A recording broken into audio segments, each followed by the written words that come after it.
Thank you, Mr. Chairman, at sa mga kasama mong chairman sa Quadcom. Ang aking tanong po, hindi po ako dating nagtatanong, pero gusto ko lang pong tanungin. Mr. Tan, pwede pa kitang tawagan na tata? Opo, Your Honor. Sa binasa mong salaysay, sa pahina 5, numero 28, 29, at 30, sa number na 28, 29, at 30 ng iyong affidavit, nakakagulat ang mga sinabi mo, tata. Baka lang kako naman, nagkamali ka ng basa, namali ka ng basa. Pwede mo bang basahin ulit ng malakas at malinaw yung number 28, 29, at 30? Mr. Chairman, tata.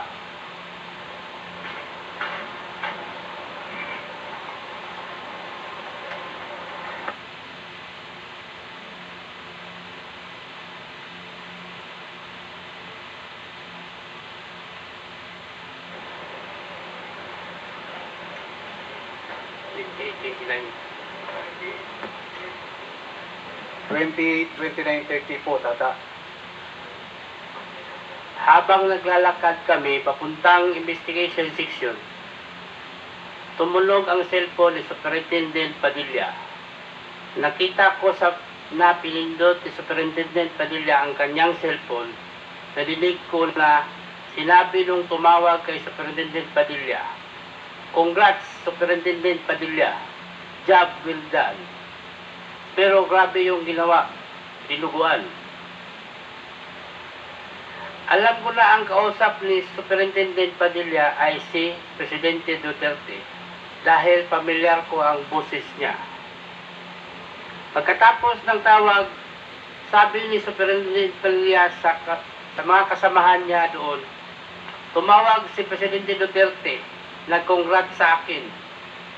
Dahil sa sinabing ito ni Superintendent Padilla, kaya lalo akong napaniwala na ang tumawag sa kanya ay si President Duterte. Mr. Chairman, tata, hindi lang po sa buong Pilipinas na naririnig kayo at napapadood, kundi buong mundo sa oras na ito. Uulitin ko po sa iyo, baka po nabali tayo ng dinig. Basahin ko po ulit sa inyo. Number 28. Habang naglalakad kami papuntang investigation section, tumunog ang cellphone ni Superintendent Padilla. Nakita ko na pinindot ni Superintendent Padilla ang kanyang cellphone. Nadinig ko na sinabi nung tumawag kay Superintendent Padilla, "Congrats, Superintendent Padilla. Job well done." Pero grabe yung ginawang dinuguan. Number 29.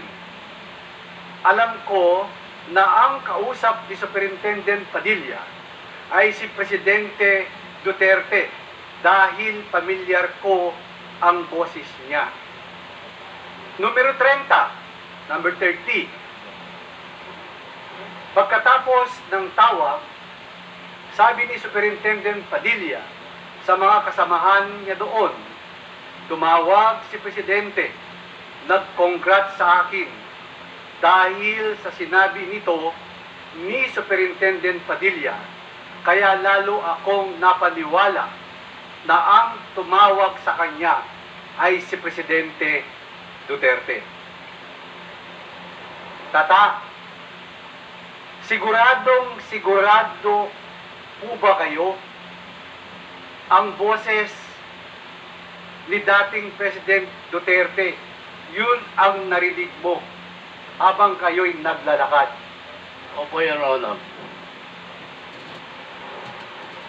Mr. Chairman, wala na po akong itatanong kung hindi in this slide of this very serious and sensitive development, may I move in the interest of fairness. May I move to invite the former president to hear his side on this matter. I rest my case, Mr. Chairman. Thank you, Senior Deputy Speaker Gonzales. There is a motion to invite the former president to shed light on the issue raised before this committee in the spirit of fairness. Is there any second? Duly seconded, and hearing no objection, the motion is carried.